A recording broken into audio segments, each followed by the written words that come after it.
Assalamualaikum Assalamualaikum warahmatullahi warahmatullahi wabarakatuh. wabarakatuh. Halo semuanya. Perkenalkan, kami dari kelompok satu. Di sini kami akan memaparkan hasil diskusi kami mengenai pembahasan inferensi statistik untuk satu sampel, di mana ini dibuat untuk memenuhi tugas dari mata kuliah statistik inferensial yang diampu oleh dosen kami, Ibu Mutia Filzana Noverli, MPD. Izinkan kami memperkenalkan diri terlebih dahulu. Perkenalkan, saya Putri Nuraini dan rekan saya. Perkenalkan nama saya Mutiara Berubah. Baik, untuk pertama-tama akan disampaikan oleh rekan saya, kepadanya dipersilakan. Oke, terima kasih Putri. Di sini saya akan membahas mengenai inferensial statistik untuk satu sampel, di mana statistika inferensial ini digunakan untuk menarik kesimpulan atau inferensi populasi berdasarkan sampel untuk menemukan atau menentukan adakah kesamaan antara hasil yang diperoleh dari satu sampel dengan hasil yang akan didapat dari pada populasi.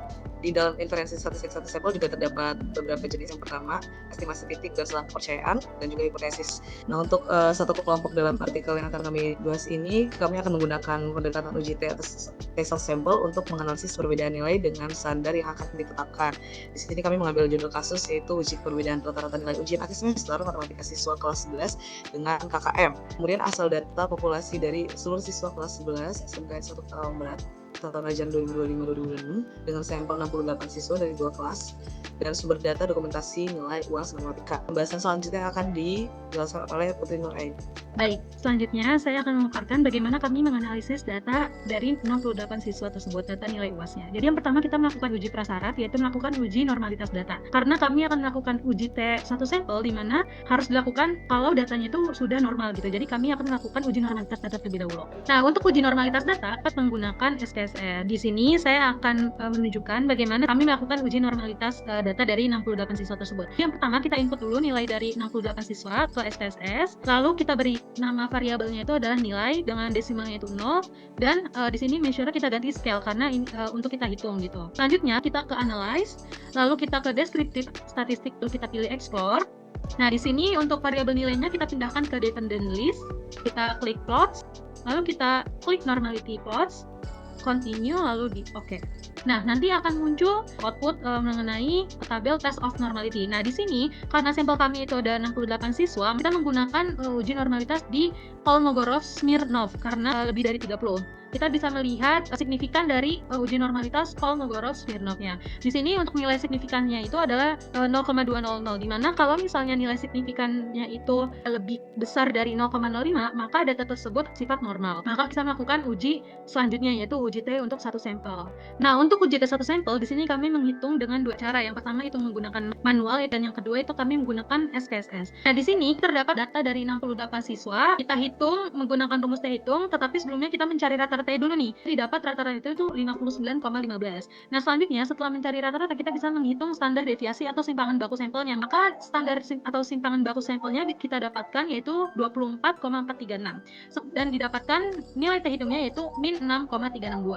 Agar lebih akurat, kami gunakan perhitungan menggunakan SPSS juga. Nah, di sini untuk nilai siswanya sudah kami input ke SPSS. Karena data sudah berdistribusi normal, berarti kami bisa melakukan uji T. Berarti kita pilih analyze, lalu kita pilih compare means, lalu kita pilih one sample t-test. Nah, di sini untuk variabel nilainya kita pindahkan ke test variabel. Dan untuk test value-nya kita isi dengan nilai KKM dari sekolah, yaitu 78. Karena kami ingin membandingkan nilai UAS dengan nilai KKM, seperti itu. Selanjutnya kita pilih OK. Kita tunggu selanjutnya keluar dua output, yaitu dua tabel, yaitu mengenai one sample statistik dan one sample test. Jadi yang pertama, one sample statistik ini adalah keluar dari data mengenai perhitungan rata-rata dan standar deviasinya. Terlihat di sini untuk rata-ratanya 59,15, sama seperti perhitungan manual, dan untuk perhitungan standar deviasi juga sama, yaitu 24,436.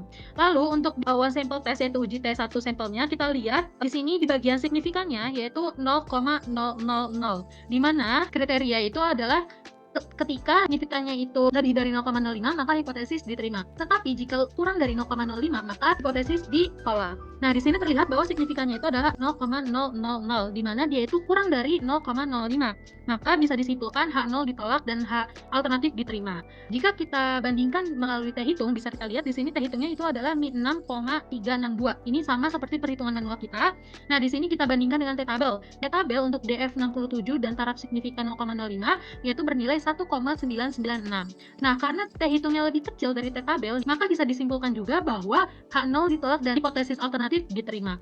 Maka melalui perbandingan dari kriteria penilaian signifikansi dan kriteria dari tabel dan hitung sama-sama H0 ditolak dan H alternatif diterima. Maka dapat disimpulkan bahwa terdapat perbedaan signifikansi antara keduanya. Baik, jadi itu saja mengenai inferensi statistik untuk satu sampel, khususnya dari uji tes satu sampel yang kami pilih. Terima kasih, kurang lebihnya kami mohon maaf. Wassalamualaikum warahmatullahi wabarakatuh.